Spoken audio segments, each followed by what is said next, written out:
오늘의 주요 뉴스입니다. 김부겸 국무총리 후보자가 청문회에서 국무총리를 마지막 공직으로 생각한다며 대권 포기 의사를 내비쳤습니다.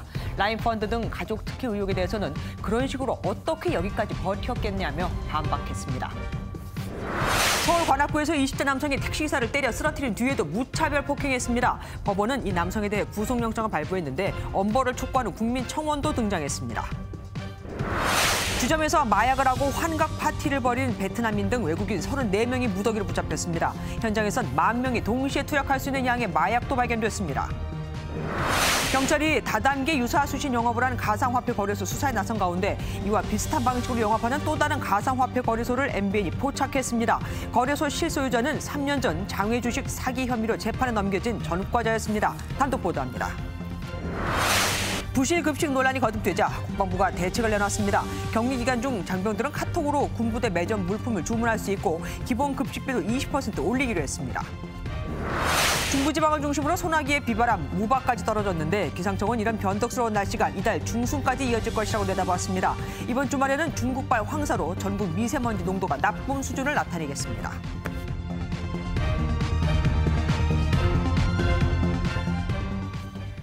하늘에 구멍이라도 났던 걸까요? 오전부터 강한 바람과 함께 소나기가 쏟아지더니 일부 지역엔 우박도 내렸습니다. 오후 들어 차츰 날씨는 맑아졌지만 이번에는 황사가 찾아왔죠. 강영호 기자가 먼저 보도합니다. 작은 돌멩이 크기의 우박이 시끄러운 소리를 내며 운동장에 쏟아집니다. 아스팔트 위로 떨어진 우박 하나를 자세히 살펴보니 지름이 5mm가 넘습니다.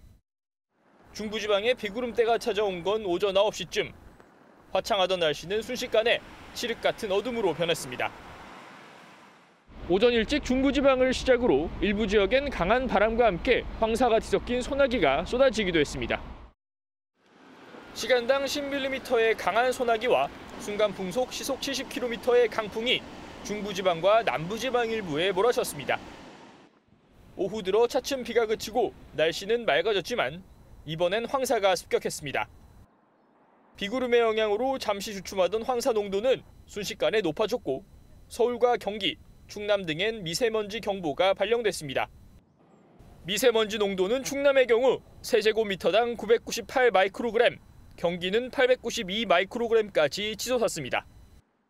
내일도 맑은 날씨는 이어지겠지만 서쪽에서 황사의 유입이 계속되고 있는 만큼 대기질은 나쁨 수준 이상을 유지할 전망입니다.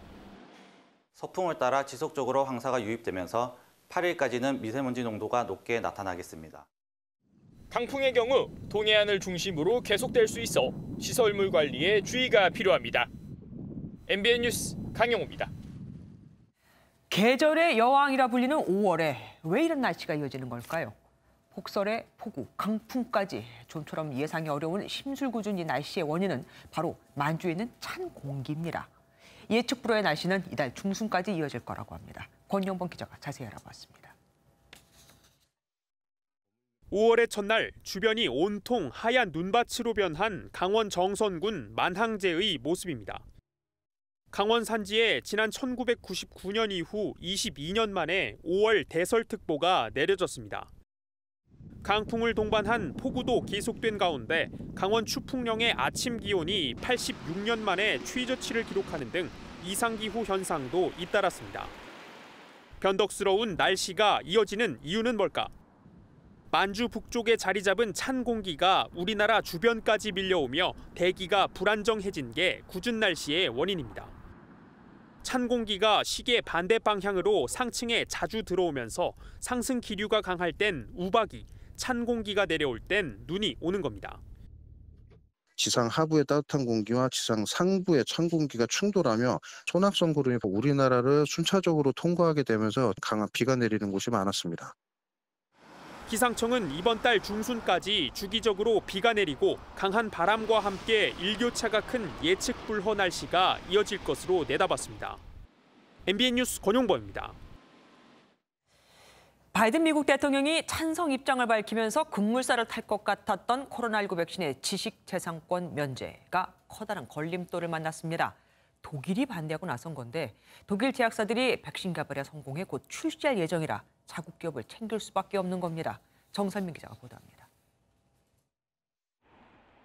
미국 제약사인 화이자는 독일의 바이오엔테크와 함께 코로나19 백신을 개발했습니다. 하지만 미국 정부가 백신의 지식재산권 면제를 지지한다고 발표한 것과 달리 독일 정부는 지재권 보호를 놓고 혁신의 원천이라며 미국의 제안에 반대한다고 밝혔습니다. Es gibt, wie Sie selber gesagt haben, unterschiedliche Hinweise, dass es im Moment in der ersten Linie um die Ausweitung von Produktionsstätten geht, dort wo sie schon sind. 또 다른 독일 제약사 큐어백도 백신 출시를 앞둔 만큼 독일로서는 자국 기업 보호가 먼저인 겁니다. 백신 개발에 실패한 프랑스와 이탈리아는 지재권 면제에 찬성 입장을 밝혔습니다. Votre sujet, c'est de transférer la technologie, le savoir-faire pour qu'il y ait des plateformes qui produisent des vaccins ARN messagers en Afrique. C'est ça la question. 자국산 백신을 개발한 중국과 러시아도 긍정적인 반응을 보였는데 백신 신기술에 접근할 수 있다는 계산이 깔린 것으로 보입니다. 이렇듯 나라마다 입장차가 큰 상황. 지재권 면제를 위해 필요한 세계무역기구 164개 회원국의 만장일치를 이끌어내긴 쉽지 않아 보입니다.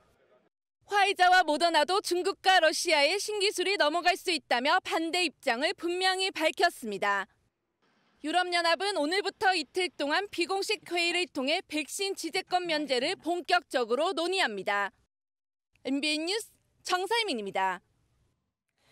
그럼 만약에 백신 지식재산권이 면제된다면 우리도 곧바로 화이자나 모더나 백신을 자체 생산할 수 있는 걸까요? 아닙니다. 지식재산권 면제가 곧 기술 이전을 뜻하는 건 아니거든요.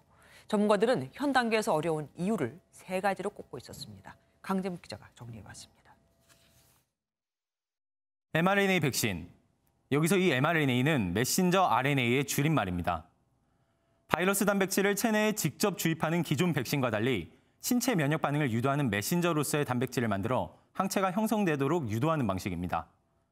바이러스를 직접 주입하지 않기 때문에 부작용이 적은 반면 세밀한 제조 기술과 초저온 상태의 까다로운 공정이 필요합니다.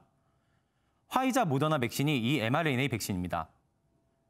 지적재산권이 면제되더라도 현 단계에서 우리가 복제 백신을 만들기 어려운 이유가 3가지 있습니다.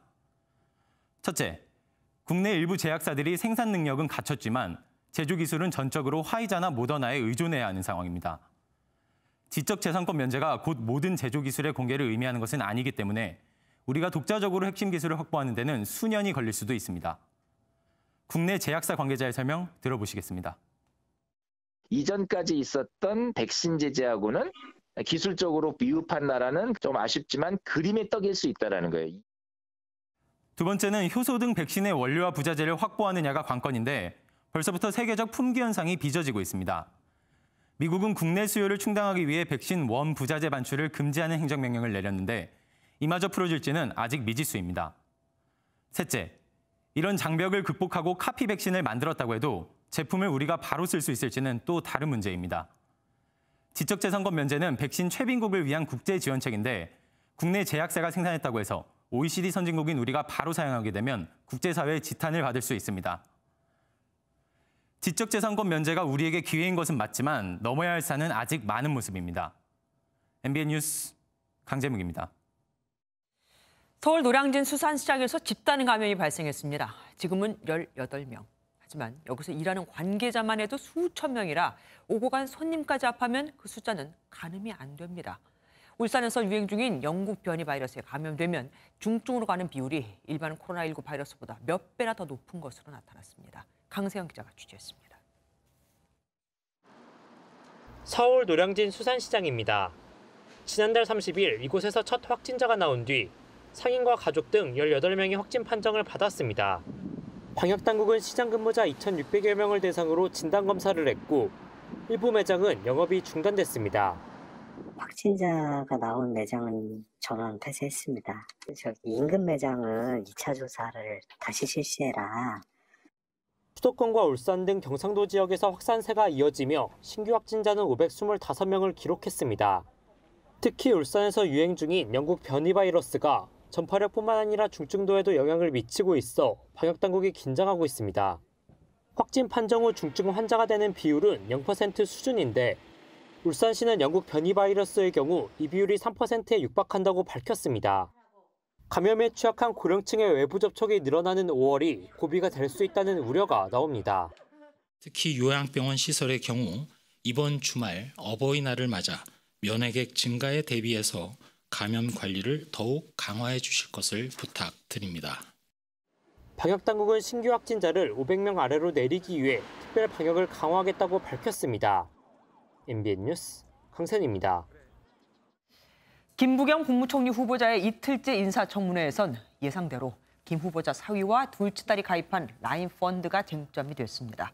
다들 거기 투자했다가 환매가 안 돼서 난리였는데 왜 딸과 사위가 가입한 그 라인펀드만 수시로 환매가 되는 거였느냐 이거였죠. 야권에선 조국 전 법무부 장관과 다를 게 없다는 말까지 나왔습니다. 조경진 기자입니다.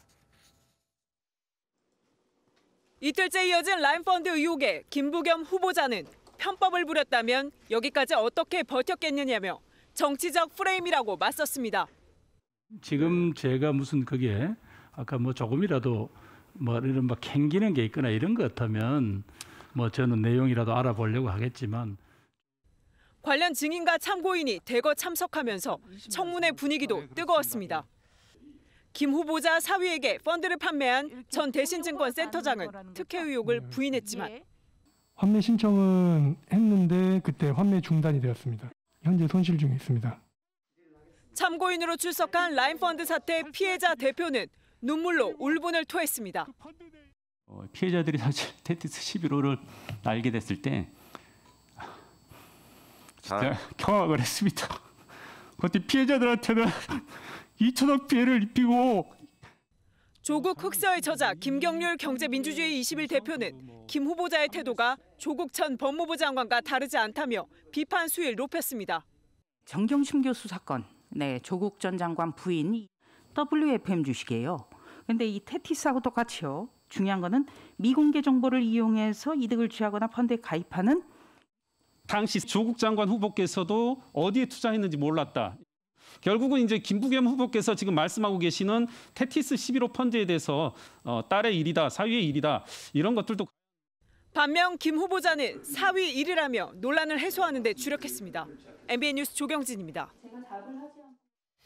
김부겸 후보자는 딸뿐 아니라 아내에 대한 의혹 제기에 대해서도 발끈했습니다. 대선 출마 가능성에 대해서는 국무총리를 마지막 공직으로 생각한다며 사실상 포기 의사를 내비쳤습니다. 김현 기자가 보도합니다. 라인펀드 특혜 의혹과 함께 야당은 김부겸 후보자 부인이 운영했던 컴퓨터 유지보수 업체의 계약 문제 등 가족 문제를 집중 공격했습니다. 발끈한 김 후보자는 야당 의원과 설전을 벌이기도 했습니다. 의혹을 부풀리지 말고 사실대로 이야기를 하세요. 각 학교마다 자료를 다 요구하셨다면서요. 그럼 요청을 하십시오. 그럼 당신이 지금 여러 가지로 의심을 받고 있으니까 당신 그걸 내놓으라고 하세요. 후보자님, 죄송합니다. 후보자님 여기 인사청문회장인데 의원의 질의에 대해서 죄송합니다. 네. 대구시장 출마 당시 박근혜 마케팅에 대해선 어쩔 수 없었다며 박 전 대통령에 대해 안타깝게 생각한다고 말했습니다. 선거 때문에 어쩔 수 없었던 상황이었나요?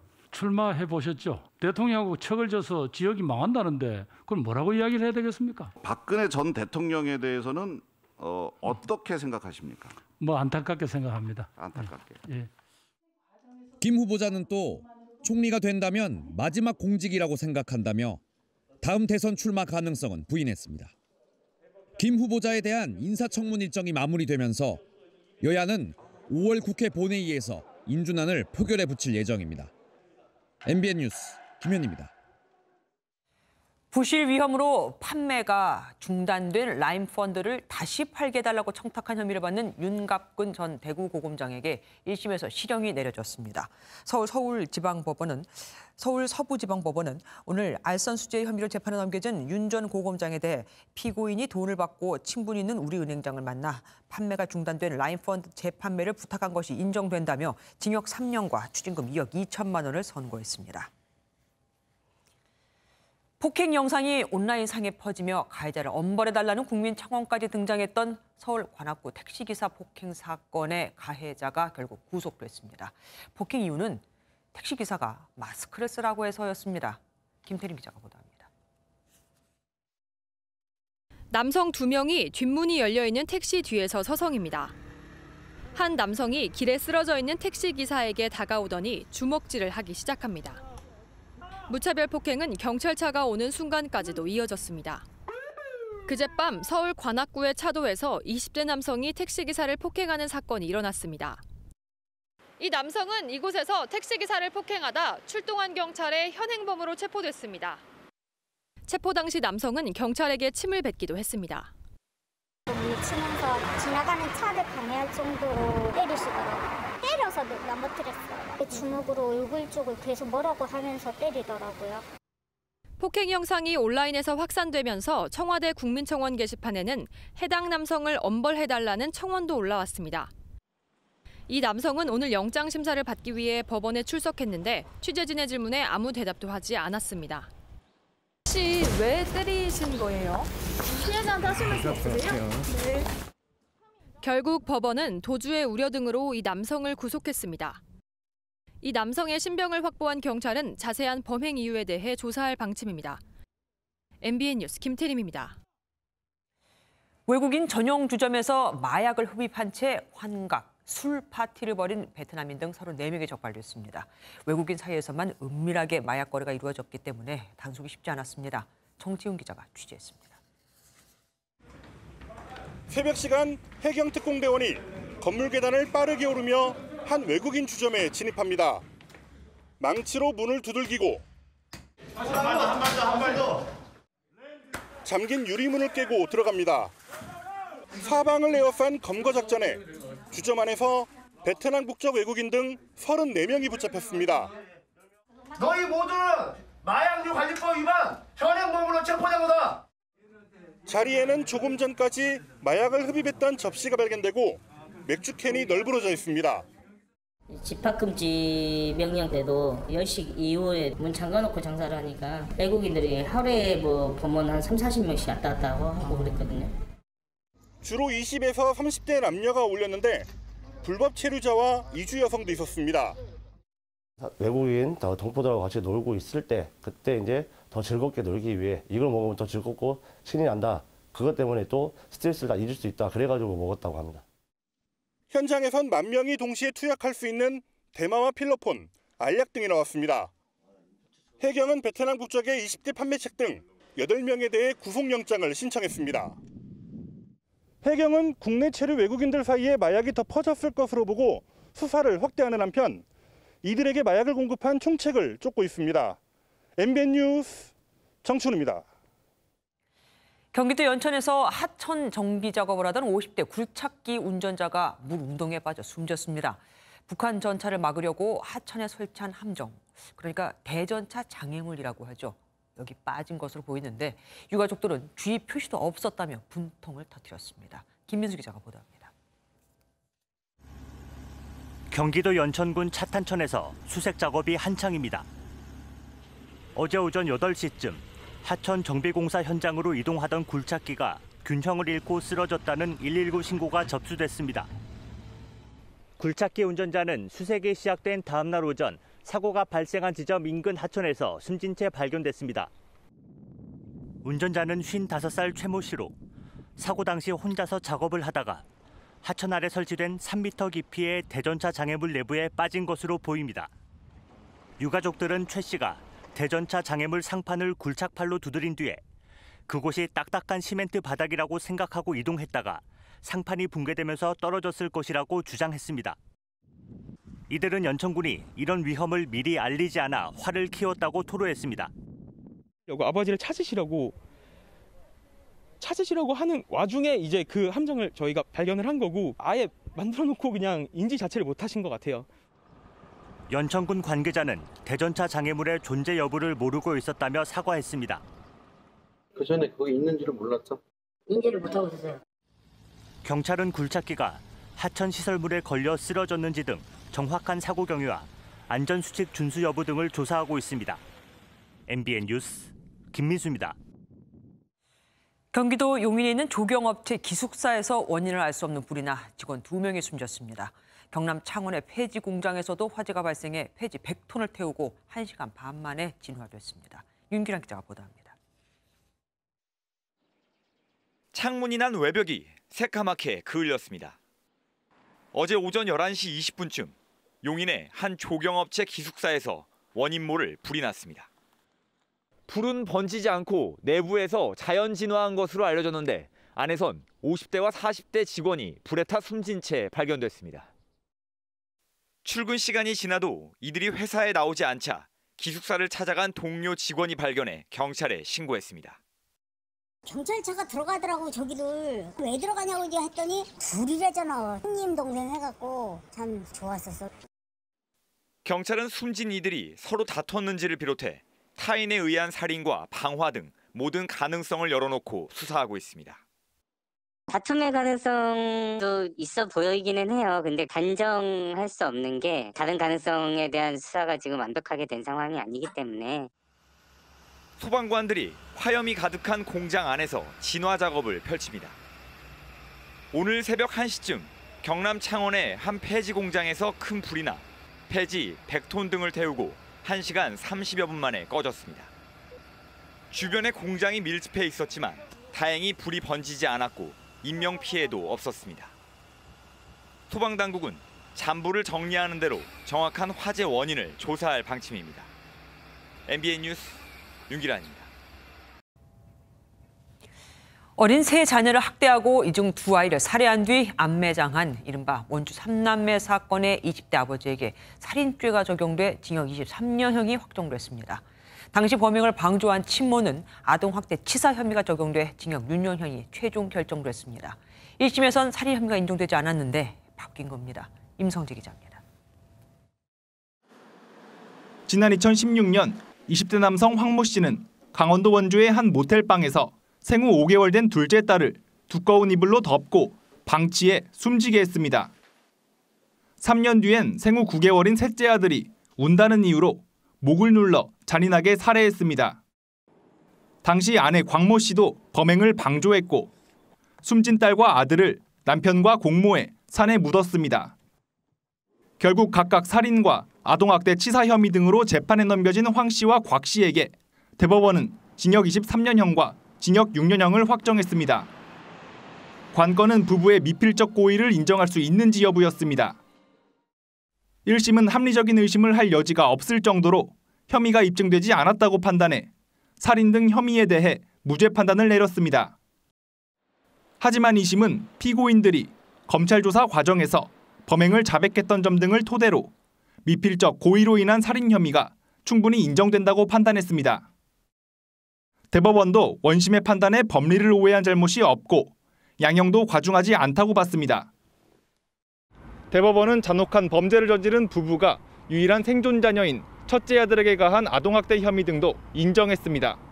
MBN 뉴스 임성재입니다.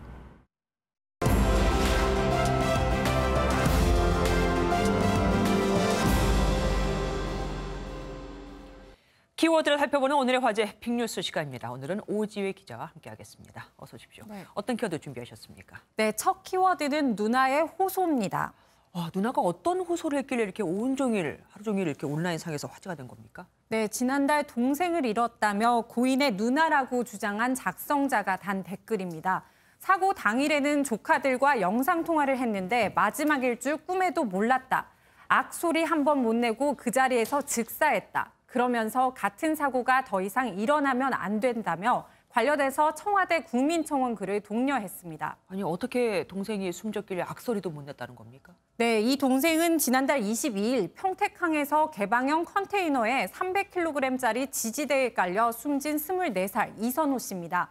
이 씨는 하청 인력업체 소속으로 원래 업무는 컨테이너 내용물을 확인해 검역 대상을 운반하는 겁니다. 그런데 이날 처음으로 다른 업무를 했고 하필 당시 해당 구조물에 안전핀이 빠져 있었는데요. 그게 그대로 무너진 겁니다. 안전관리나 작업 진행 절차에 대해서 준수하지 못한 부분에서도 저희들이 인정을 하고요. 아이고, 명백한 산재고 또 인재입니다. 네, 그렇습니다. 유족은 정확한 원인 규명과 함께 업무 지시자의 사과, 재발 방지를 주장하며 장례도 미룬 채 빈소를 지키고 있고요. 관련해 청와대 국민청원 글은 오늘 오후 5시 기준 5만 명 이상의 동의가 있었습니다. 예, 책임자가 뭐 이선호 군이 안전모드 안 쓰고 있었다 뭐 이런 얘기를 했다는데 사실 그게 중요한 거는 아니죠, 지금. 다음 키워드 뭐 준비하셨습니까? 네, 두 번째 키워드는 용돈 2만 원입니다. 내일이 어버이날이긴 하지만 어른들께 드릴 용돈 치곤 좀 적은데요. 네, 그렇습니다. 그런데 대전 대덕구에 거주하는 초등학교 4학년에서 6학년 학생들이 그 대상입니다. 약 4천 명이고 매달 2만 원씩 지역 화폐로 지급되는데요. 연간 10억 2천만 원 정도가 필요할 것으로 보입니다. 다음 달 조례가 통과되면 오는 10월부터 지급되는데 전국에서 처음입니다. 우리 아이들이 대덕에 머물면서 행복하게 성장할 수 있도록 만들어 보자. 그리고 그런 취지가 있고 또 하나는 아이들에게도 일단 경제적인 기본권, 소비 권리가 주어져야 되는 거 아니냐. 코로나19 이후 뭐 재난지원금 같은 돈들이 많이 지급되긴 하는데 이번에는 특이하게 초등학생을 대상으로 한 거네요. 네, 그렇습니다. 어린이 경제교육의 일환으로 지역 선순환 경제 또 인구 정책에도 도움이 될 것이라는 의견도 있고요. 학교 폭력에 오히려 악용될 수 있다는 우려와 선심성 정책이라는 지적도 있고 반응은 그렇게 엇갈리고 있습니다. 서울 광진구나 충북 옥천 등 다른 곳에서도 뭐 이런 선심성 수당을 준비하고 있다고 하더라고요. 청소년 수당도 얘기가 나오고 있고요. 네. 무엇보다 재원이 마련이 돼야 될 텐데 충분한지 모르겠습니다. 세 번째 키워드 뭐 준비하셨습니까? 네, 안전벨트입니다. 누가 안전벨트 안 했습니까? 아니요, 그 반대입니다. 안전벨트를 했다가 딱 걸렸습니다. 준비한 영상 보실까요?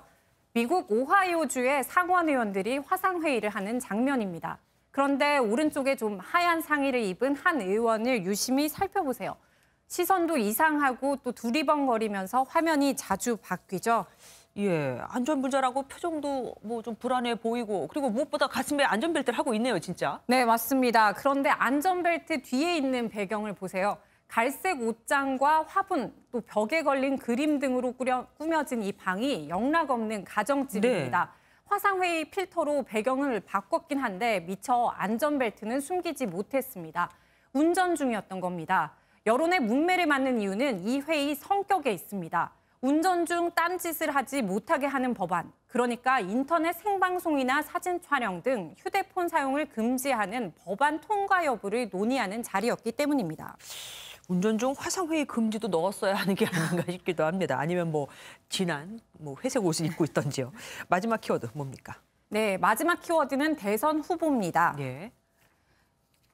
대통령이 되겠다고 신청한 후보만 1,636명인 곳이 있습니다. 바로 이란의 지난 대선 이야기인데요. 당시 후보자를 심사했더니 300명이 전과자고 1,200명이 석사 이상의 학위가 없었다고 합니다. 대통령이 무척 좋아 보였나 봅니다. 그런데 대통령 그 후보 자격에 뭐 제한이 없나 봐요, 여기는? 네, 그렇습니다. 그래서 이란 헌법수호위원회가 오늘 대선 후보 기준을 발표했습니다. 요건은 간단합니다. 40살에서 70살 이상의 나이에 석사 이상 혹은 상응하는 학위를 갖추고 범죄 기록이 없어야 한다는 겁니다. 여기에 최소 4년 이상의 관리직 경험을 조건으로 추가했는데요. 후보 난립을 막기 위해서라는데 이 기준으로 해결될까 의문입니다.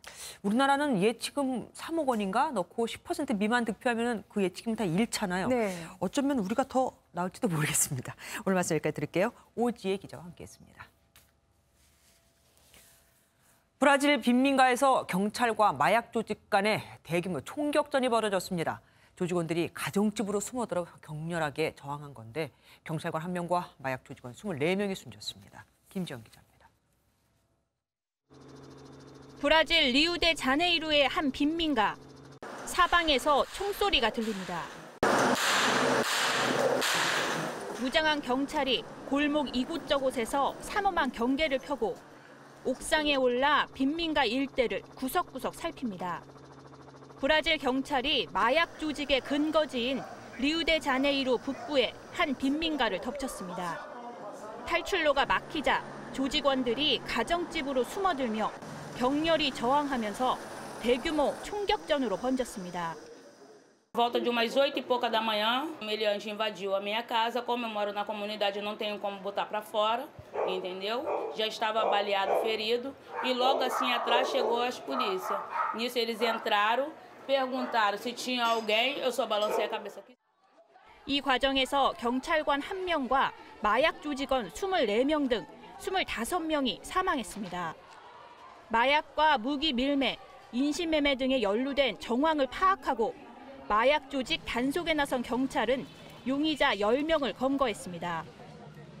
한 인권단체는 대법원이 코로나19 확산 우려로 지난해 6월부터 빈민가 단속을 금지했는데도 대규모 단속이 이루어졌다고 지적했습니다. 지역 주민들은 경찰의 소탕 작전에 항의하는 시위에 나섰습니다. 리우데자네이루에서는 지난달에도 경찰과 마약 조직 간 총격전으로 시민과 조직원 등 9명이 숨진 바 있습니다.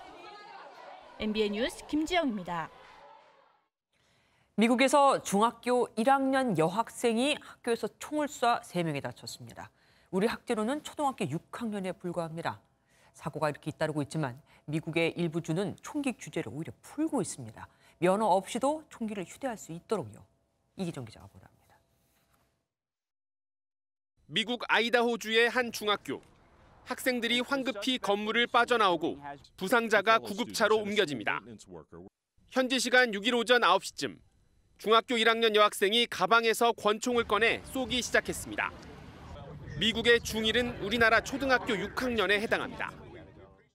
We heard 2 gunshots and there were people shouting and we heard a few girls scream. 여러 차례 총격이 이어지고 학생 2명과 학교 관리인이 팔과 다리 등에 총상을 입어 병원으로 옮겨졌습니다. 한 여교사의 대응으로 더 큰 참사를 막을 수 있었습니다. A teacher disarmed the student and detained her until law enforcement took her into custody. 현지 경찰은 여학생이 어떻게 총기를 소지하게 됐는지, 왜 범행에 나섰는지 등을 조사하고 있습니다. 이렇게 총기 사고가 잇따르고 있지만 미국 일부 주는 총기 규제를 완화하고 나섰습니다. 미 공화당이 장악한 텍사스주 상원은 공공장소에서 면허 없이 총기를 휴대할 수 있도록 하는 법안을 통과시켰습니다.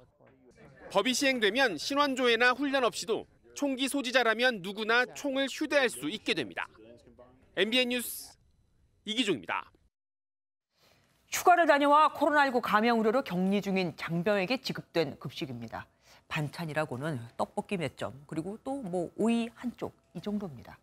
이런 부실 급식과 열악한 격리시설이 연일 폭로되자 놀란군이 개선책을 내놨습니다. 장병들에게 돼지고기와 닭고기를 10% 늘려서 배식하고 PX에 직접 못 가는 격리 장병들에게는 카카오톡으로 주문을 받기로 한 겁니다. 하루 10,000원도 안 됐던 기본 급식비는 20% 인상하기로 했습니다. 배준우 기자가 보도합니다. 서욱 국방부 장관이 거듭되는 부실급식 논란에 전군 주요 지휘관 회의를 열었습니다. 국가와 국민을 위해 최일선에서 헌신해온 우리 장병들을 세심하게 살펴주지 못했습니다. 군은 개선 대책을 마련하고 장병들에게 돼지고기와 닭고기 등 선호 메뉴를 10% 증량해 배식하기로 했습니다. 또한 우삼겹과 마늘빵 등을 사는 부식비도 인상하기로 했습니다. 격리 기간에 PX에 가기 어려운 장병들에 대해서는 카카오톡으로 PX 물품 주문을 허용해 배식대 전달하는 방안도 포함됐습니다. 정량 및 균형 배식의 기본 원칙을 철저히 준수하면서 간부 중심 배식 관리 체계 강화는 물론 자율 운영 부식비 운영 범위를 확대하여 장병들의 입맛을 충족시키겠습니다. 고등학교 한 끼 급식비의 80% 수준에 머물렀던 군 기본 급식비를 20% 인상한 1,500원으로 책정해 전반적인 급식 품질을 높여나간다는 방침입니다. 부실급식 논란에 걱정이 컸던 장병 가족들은 그나마 다행이라는 반응입니다. 가서 힘들 텐데 또 밥도 조금 먹으면 어떡하지? 이런 생각을 했었는데 이제 또 바뀐다고 하니까 조금 나아질 거라고 생각하고 있어요. 군 당국은 또 훈련소의 샤워 시설과 화장실을 확보해 인권 침해를 막고 익명 신고 채널을 신설해 고충 처리를 개선해 나가겠다고 밝혔습니다. MBN 뉴스 배준우입니다. 내일은 어버이날이죠. 요즘 부모님 선물로 안마의자가 인기라고 합니다. 그런데 막상 샀더니 고장이 잦고 몸에 안 맞는 등의 불만이 많습니다. 그래서 환불을 하려고 하면 배보다 배꼽이 더 큰 위약금을 물어줘야 하거나 환불이 아예 안 되는 경우도 허다합니다. 박은치 기자가 취재했습니다. 지난해 어머니에게 안마의자를 선물한 40대 직장인입니다. 키 150cm에서 190cm 사이의 체격이면 괜찮다는 상담원의 말을 믿고 구매했지만 막상 어머니의 몸에는 맞지 않았습니다. 키 50에서 넘으시니까 이쪽으로 구매를 했는데 전혀 안 맞으시는 거예요, 이게. 어깨도 자지도 않고. 안마의자를 사자마자 리모컨이 고장나 2차례나 바꿨다는 또 다른 구매자. 리모컨이 갑자기 작동이 안 되면서 끼임 사고까지 발생했지만 업체는 리모컨 교체만 가능하다며 제품 교환을 거부했습니다. 오고 나서 한 달이 안 되는 시점에 리모컨이 또 고장이 난 거예요. 소모품이니까 이거는 소모품으로 교체를 해주겠다라고 하시는. 지난 3년간 소비자원에 접수된 안마의자 관련 피해 구제 신청만 400건이 넘습니다. 안마의자 구매자들이 구제 신청한 내용 중 품질과 관련한 불만이 대부분을 차지했습니다.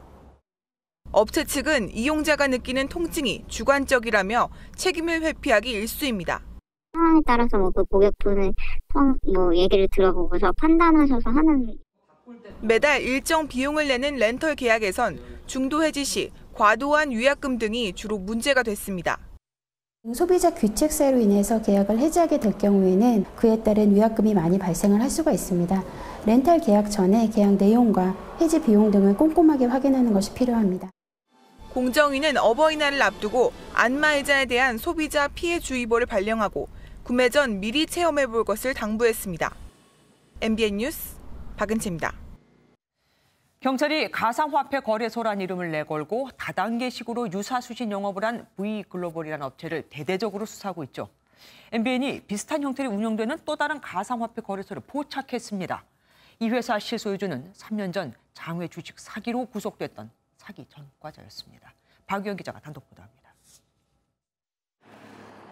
서울 강남에 본사를 둔 K가상화폐 거래소와 가상화폐 결제 앱 운영사인 K사.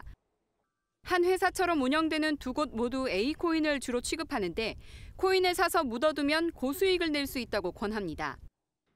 저희한테 1,000만 원을 맡겨주시면 6개월 뒤에 30에서 45% 수익을 내주는 부분 100% 이상, 200% 이상 이렇게 수익이 난 적도 있습니다. 손실 나서 그러신 분은 없으시다고 보시면. 사실상 유사수신을 하는 이 업체들 대표는 천모 씨, 양모 씨로 기재돼 있습니다.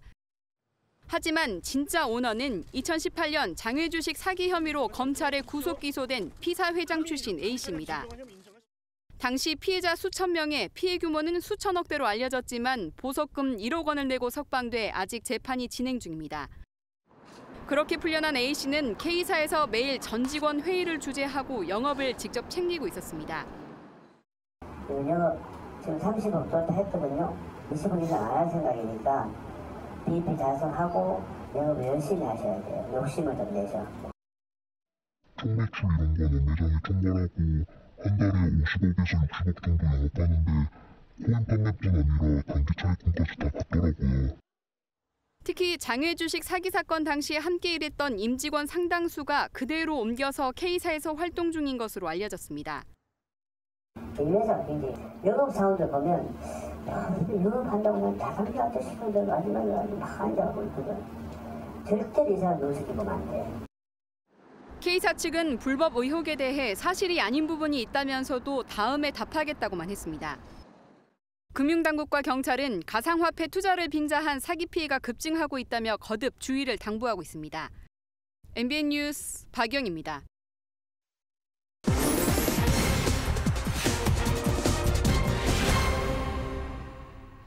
모르는 아이가 내 집 마당으로 들어와 마당에서 키우던 개에 물렸다면 배상을 해줘야 할까요?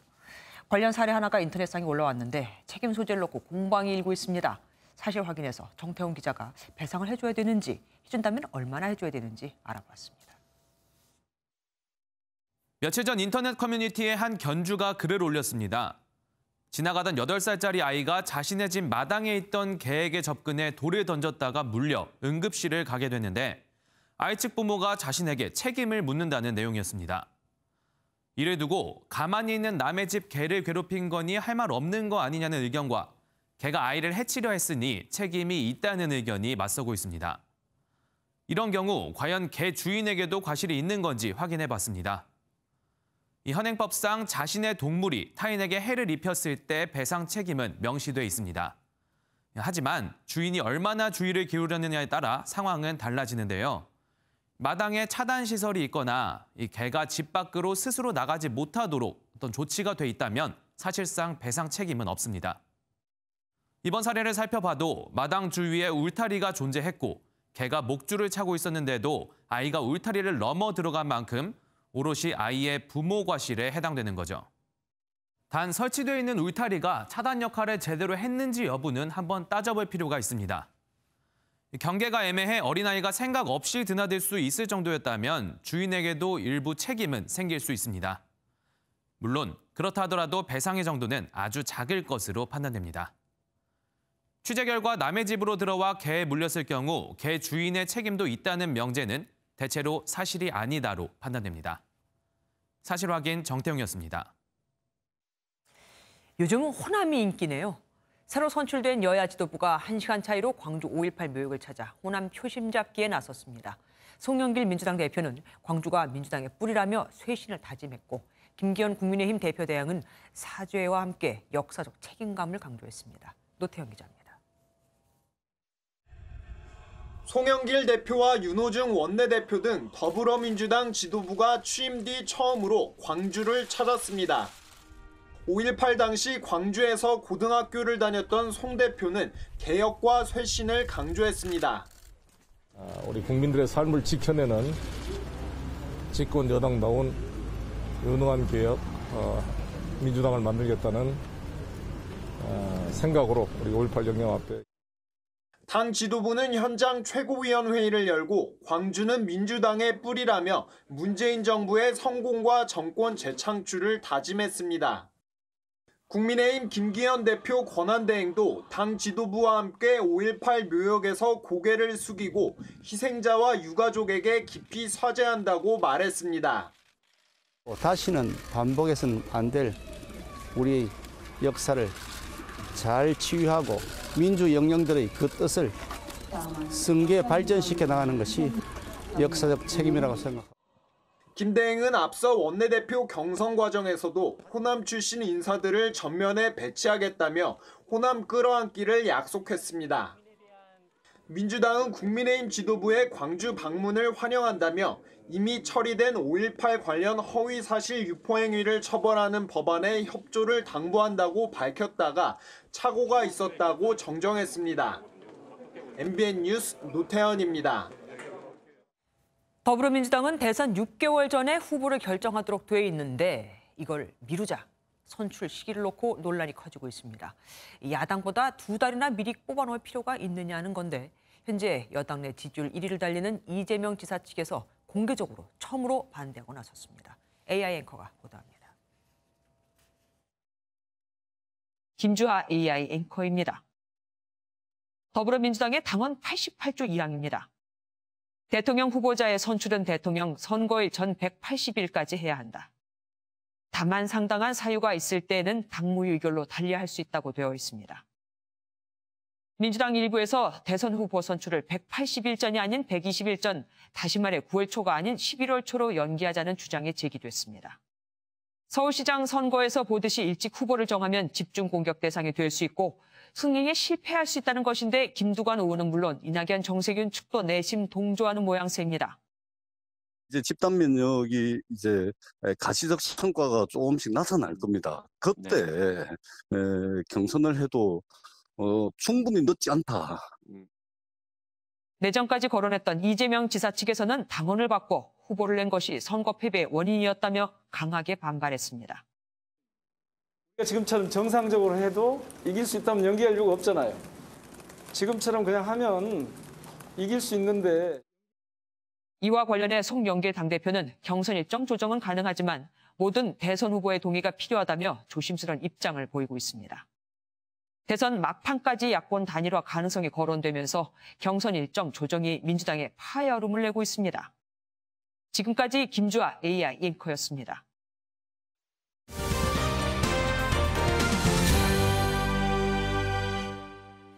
춥고 배고프던 그 시절, 장터에서 신명난 춤과 노래를 보여줬던 각설이 품바 기억하십니까? 이 품바 캐릭터로 30년 동안 남에게 웃음을 주고 봉사왕이라는 타이틀까지 얻은 인물이 있습니다. 오늘 뉴스피플에서는 김명현 기자가 품바 양재기 씨를 만났습니다. 충남 보령의 한 시장에 우스꽝스러운 분장을 하고 누더기 옷을 입은 품바 양재기 씨가 모습을 드러냅니다. 가위를 들고 신나게 북을 두드리며 목청껏 노래를 부릅니다.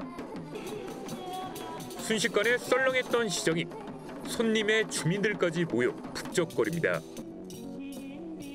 양 씨는 올해 31년째 품바 인생을 살며 웃음을 선사하고 있습니다. 웃음의 의미는 행복이죠. 행복하면 또 건강해지잖아요. 웃으면 복이 온다. 행복과 건강을 주려고 노력하는 그런 품바입니다. 양 씨의 직업은 품바 말고도 다양합니다. 코로나19로 행사가 줄어 지금은 건강제품 가게를 운영하면서 26년 동안 해온 봉사활동도 빼놓지 않습니다. 대체해석장에서 공연을 하다 보니까 심장병을 앓고 있는 아이들이 많더라고요. 그러면 우리가 공연을 해서 그 모금을 해드리겠다. 그게 된 게 벌써 26년 됐습니다. 어린이는 물론 노인과 장애인, 재소자를 위해 봉사활동을 하다 보니 추억도 많습니다. 교도소 같은데 이렇게 찾아가서 공연도 하고 그러면 거기 있는 분들이 좋아해요. 그런데 어떤 분은 나하고 애인을 사람했더니 저요! 손 드는 게 그런 것도 기억이 나고. 봉사왕이란 타이틀까지 얻어 전국을 누비며 품바를 하는 양 씨는 봉사할 때가 가장 행복한 순간이라고 말합니다. 봉사 활동을 하면 얻는 것보다 이제 남에게 베푼다고 생각하면 그게 봉사죠. 근데 그런 마음으로 하고 있어요. 그러고 양 씨에게도 불행했던 기억이 있습니다. 20여 년 전 교통사고로 장애 6급 판정을 받고 절망에 빠졌지만 품바가 인생 2막을 열어줬습니다. 이제 교통사고가 나가지고 그때 이제 병원에서 한 1년 동안 쉬었죠. 대천 해수욕장 한번 가보자. 좀 마음 좀 다스리고 오자 했는데 이 품바 하시는 분들이 재밌게 하고 있더라고요. 그래서 이제 거기 어떻게 매료가 돼가지고 이거 한번 해봐야 되겠다 하다 보니까 또 이렇게 왔네요. 그때 이후로 양 씨에게 웃음은 행복과도 같습니다. 양 씨는 품바를 무형문화재로 만들고 품바 학교를 세워 전국에 웃음을 전파하겠다는 꿈으로 오늘도 품바 삶을 살고 있습니다. 뉴스피플 김영현입니다.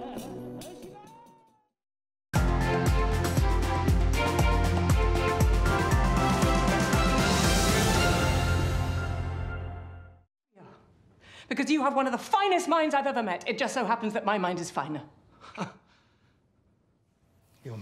천재 여성 과학자 마리 퀴리가 영화에서 그의 남편에게 지금 말을 한 겁니다. 퀴리 부인으로 잘 알려진 마리는 남편 피에르와 새로운 원소 폴로늄과 라듐을 발견해 부부가 노벨상을 공동 수상하죠. 퀴리 부인은 전쟁에서 다친 병사들을 위한 의료용 도구를 마련할 수 있도록 자신이 노벨상으로 받은 2개의 순금 메달도 아낌없이 내놓는 애국자이기도 했습니다. 화학자인 독일 메르켈 총리 커플은 공과 사를 확실히 구분하는 걸로 유명합니다.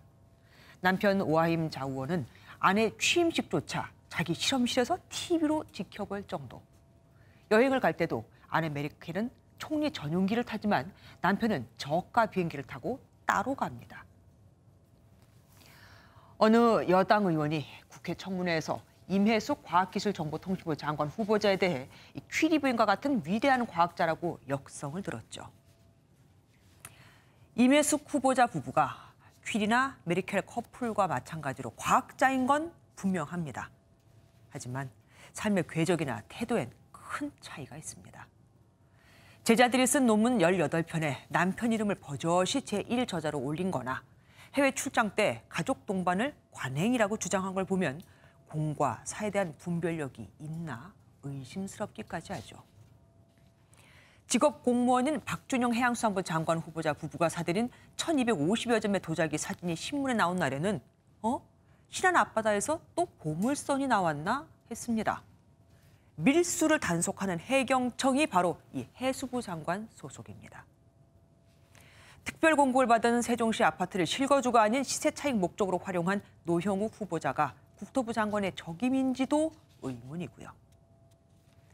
일탈과 탈법에도 민심이 요민하는 수준의 그 상식이라는 게 있고 넘어서는 안 될 금도라는 게 있습니다.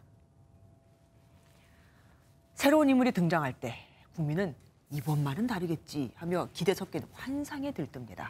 하지만 곧 그들의 감춰진 진면목이 드러나 환상이 환멸로 바뀐 데는 불과 며칠 걸리질 않습니다. 안 그래도 코로나19에 지친 국민의 가슴을 칼로 후비는 일은 더 이상 없어야 하지 않겠습니까? 김주하의 그런데 환상과 환멸 사이였습니다.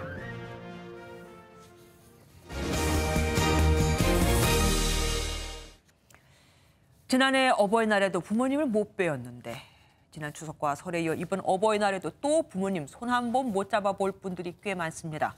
바로 요양병원 입소자의 가족들입니다. 안타까운 사연을 심가연 기자가 카메라에 담아왔습니다. 어버이날을 하루 앞두고 만난 어머니와 딸. 준비해온 카네이션을 비닐 커튼 사이로 내밀어 보지만 어머니는 받을 수 없습니다. 나중에 병실로 갖다 줄 테니까 엄마 이거 병실에다 갖다 놔. 알았지? 눈앞에 있어도 손 한 번 잡을 수 없는 코로나 이산 가족입니다. 답답해 죽겠어. 그러니까 코로나 끝나야지 외출이 되는데 백신 맞았잖아. 그러니까 이제 좀 있으면은 이거 얼굴 보고 면회되는 거야. 이거 없어도. 지난 추석과 설에 이어 이번 어버이날에도 면역력이 약한 요양병원 입소자의 접촉 면회는 금지됐습니다. 면회 예약이 꽉 차 가족들도 찾아오지 못하는 어르신에게는 의료진이 대신 마음을 전해봅니다. 저희가 카네이션 준비드렸어요. 어버이날 감사합니다.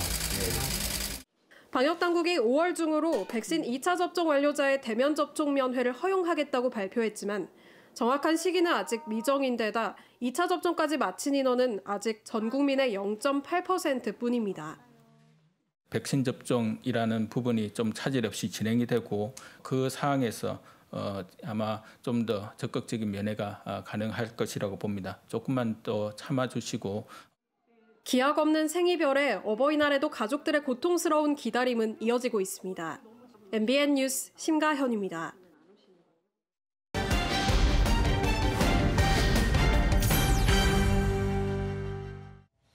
코로나19로 가장 큰 피해를 입은 자영업자들의 손실을 보상해주는 법이 발의된 지 한창인데 지난주 본회의에서도 통과되질 못했죠. 다른 건 다 퍼주자고 하면서 자영업자들의 절규에도 여기에는 정치권이 반응하지 못하는 이유가 뭘까요? 포커스엠에서 우정환 기자가 알아봤습니다. 코로나19가 유행한 지 1년 6개월. 이제는 이렇게 폐업한 가게를 보는 일이 일상이 됐습니다. 하지만 지금 이 순간에도 폐업만은 막겠다며 버티는 자영업자들도 있는데요. 코인 노래방과 스터디 카페를 운영하는 A씨는 손해를 견디다 못해 살던 집을 팔았습니다. 영업정지 기간에도 매달 수백만 원씩 나가던 임대료 등을 감당하기에 재난지원금은 턱없이 부족했기 때문입니다. 매월 700이 나가는 상황에서 300을 주시면 마이너스 400은 저희 몫으로 남는데 그게 지금 1년 반이 가고 있는 거잖아요.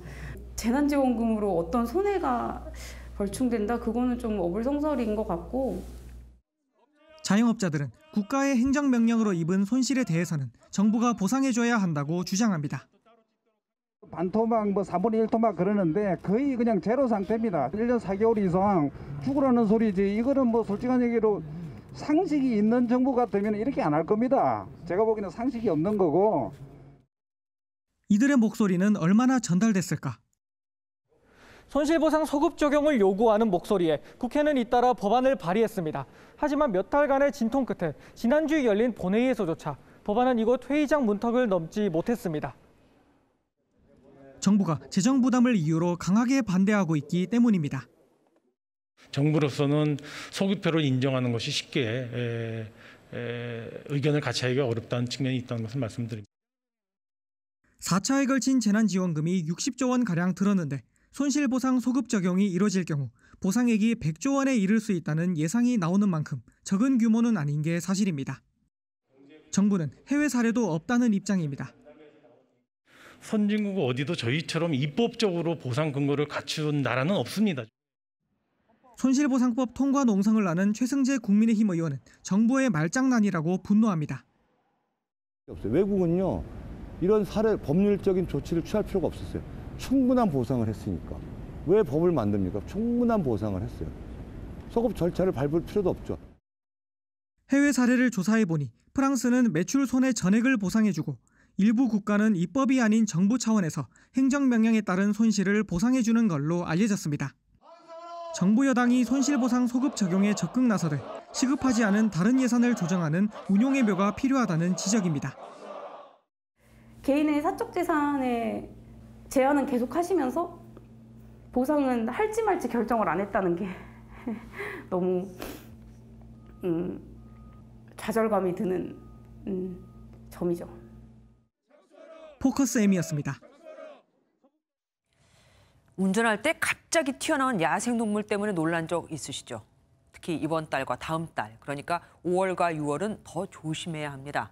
로드킬 10건 중 4건이 5월과 6월에 다 집중돼 있거든요. 이유가 뭔지 장명훈 기자가 알아봤습니다. 빠르게 주행하던 차량이 무언가를 강하게 들이받고 멈춰섭니다.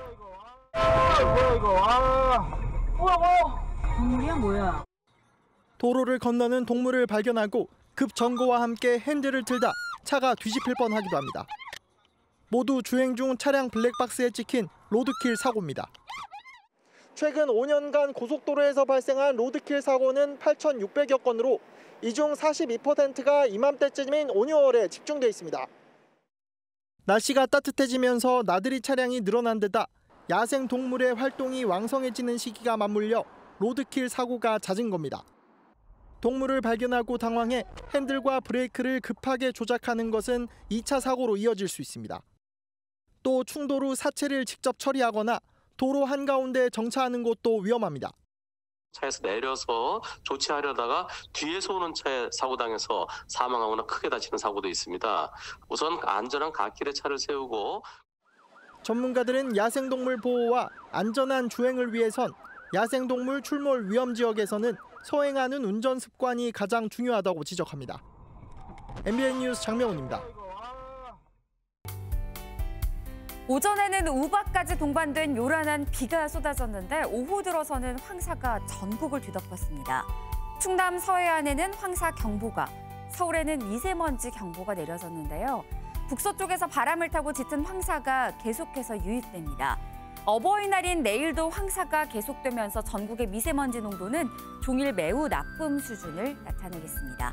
지난 3월에 나타난 황사보다도 짙겠습니다. 내일 한낮에는 포근한 날씨가 예상됩니다. 내일 서울의 한낮 기온은 22도, 모레도 20도 선으로 오늘보다 높겠는데요. 동해안 지역을 따라서는 내일까지 바람이 매우 강하게 부는 데다 건조주의보까지 내려 있어서 화재 발생 가능성이 높아 주의가 필요합니다. 내일 저녁 한때 강원 영서와 충청을 따라서는 약하게 빗방울이 조금 떨어지는 곳이 있을 수 있겠습니다. 남부지방의 경우 아침에 광주는 10도, 대구는 9도에서 출발하겠는데요. 평년보다 낮은 기온 예상됩니다. 동해안 지역은 내일까지 강풍주의보가 이어지면서 순간적으로 돌풍이 불 수 있어 주의가 필요하겠습니다. 일요일까지는 맑은 날씨가 이어지다가 월요일에 중부지방에 또 한 차례 비가 내릴 전망입니다. 날씨였습니다.